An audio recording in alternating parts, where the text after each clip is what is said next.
Hello everyone, this is Danny Quiroz and Michelle Quiroz from Reserva Coffee Roasters. We are going to go down a new tasting experience right now. I'm excited. Yeah, and we are going to be tasting an Ethiopia Guji coffee. It's from the Guji zone in Ethiopia. And it's a light roasted coffee. If you're used to medium and dark roasts, it's definitely going to be a new experience for you. A little bit of an adventure, so you got to kind of think of it as an adventure and not something that you are super familiar with if you're used to dark roasted and medium roasted coffees. This one's on the lighter end, but it's not completely light. Okay, so again, this is the Ethiopia Guji Ambela, and we're going to taste it with you, essentially. And I have not tasted it. Michelle I hasn't don't even know what tasted to expect. it. Like I said, if you are used to a dark roasted or a medium roasted coffee, then this is going to be a new experience for you, a little bit of a new adventure. So you want to think about it in that way, and in that it's going to be a new adventure for you, a new experience, and then just kind of depart a little bit from the medium and dark roast experience, even though this is not the lightest light roast that we've ever had. This coffee has not been released. It's a pre-release, so we haven't bagged it and put it on the shelves yet. So you'll actually get to taste it before we actually put it on the shelf. So that's kind of fun. And we're not going to go through any tasting notes specifically because we want you to kind of explore it on your own. But we will kind of give an overall what we think about the coffee, just so you can kind of understand how to start, how we look at the coffee and how we assess it. Okay. So we're going to take our first sips. Cheers.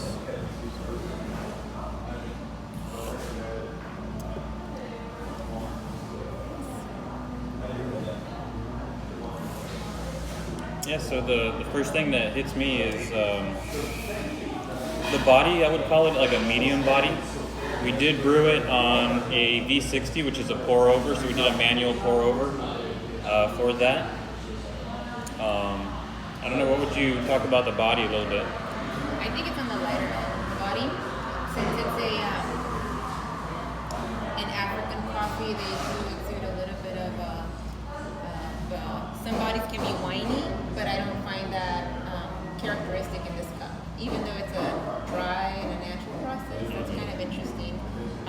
First thing I took away from it when I smelled it, and I like to smell my coffees before I sip, Good tip. is to get the bouquet, like get the flavor. Do I pick up any scents, anything that is particularly interesting in the coffee? And so when I actually smelled it right before we started recording, I picked up a lot of like fruit notes. So I thought that was really cool.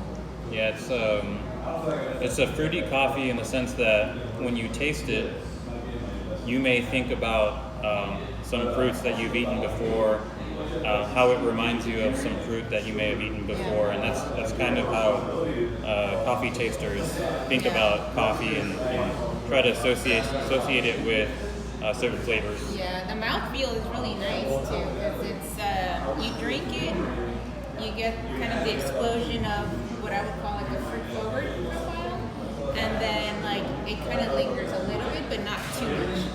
So that's kind of interesting too, because typically light roasted coffees for me tend to be like short in flavor. You get a lot of like crisp acidity in the very beginning, and then it dissipates. Mm-hmm. So this is kind of interesting. It does linger a little bit longer, yeah. So let's talk about the vibrancy. What do you think about the vibrancy of this coffee, or the lack thereof, and what it adds to the coffee? In terms of vibrancy, it's more pronounced the hotter it is and it's cooling down. So we've already cooled it down a little bit. It becomes a bit more rounded, the vibrancy. So it mellows out into the coffee, and it gives you that a little bit of cooler body finish. That's what I got. Yeah. Certainly a vibrant coffee, and when we talk about vibrancy, we're really talking about what makes coffee interesting in a way, or at least light roasted coffee interesting in a way. And this one doesn't disappoint. Definitely has a full palette of vibrancy to it. You can taste the, like I said, we're not going to go into specific flavor notes because we want you to explore those on your own. But you certainly get that vibrancy that and the vibrancy is associated with the acidity. And what I like to call it is a pleasant acidity. It's that acidity that when you bite into, for example, a fresh strawberry or a blueberry, that pops as soon as you bite it, and so that's that. And it activates kind of right here. Yeah, So that pleasant acidity that it has really adds interest to the coffee, and when a coffee doesn't necessarily have that or a lot of that, then it's almost like a fruit that has passed the point of ripeness, and it's kind of like dead in a way, or not interesting in a way. And you taste the strawberry, but it's not as crisp as it used to be when you just got it from the grocery store. Yeah. So it's lost that ripeness and that crispness and that vibrancy. So that I like to talk about pleasant acidity when we talk about that. Okay, let's talk about balance. We brought this one closer to the light roast, and so let's talk about the balance between maybe a cocoa note that may be in there, and the fruit.